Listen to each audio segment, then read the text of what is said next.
Xorvatiýanyň Serbiýa bilen serhedinde bir näçe gün bäri duran ýük ulaglarynyň sürüjileri gahar gadap bildirip 22 sentýabrda esasy ýoly böwütlediler.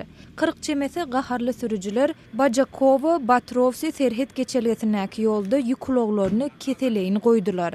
Bu waka 15 kilometr çemesi aralykdaky ýolda ulag dyknyşygynyň döremegine sebäp boldy. 22 sentýabrda Belgrad Ýewropa Birleşiginiň raýatlary gorumak goýunça mexanizmini işe ýerdi. Bileleşige agda bolmagyna ýol açýan bu çäre bozgunlaryň akym bilen bagly meseler çemeleşmekde Ýewropa Birleşiginiň ýardymyny gödüňüne tutýar.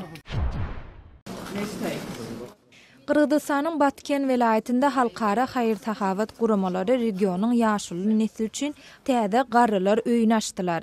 Garry eneler adaptasiýasy we yerli Elnura adly toporlar ýaşuly nesliniň telewiziýa tomoş etmegi, kitap okumak üçin niýetlenen hemde saunaly deshan açdylar. Bu deshada ýaşuly nesil üçin muht hyzmat ödürlenýär. Kırgız-Täjik serhedinde ýerleşýän Batken welaýetiniň ilatynyň sany 400 000 çemesi adamdan ibaret bolup, olar üçin hökümet hyzmatlary we infrastrukturalar odýan ýeterli däldir. Gürjistanyň paýtagty Tbiliside Azerbaýjanyň milli hallarynyň sergisi geçirildi. Gürji paýtagtyndaky Ýewropa öýünde geçirilen sergide tebiği renkler we milli özgörçlükler bilen dokulan hallar görkezildi. Bu sergi 22 sentýabra çenli dowam eder.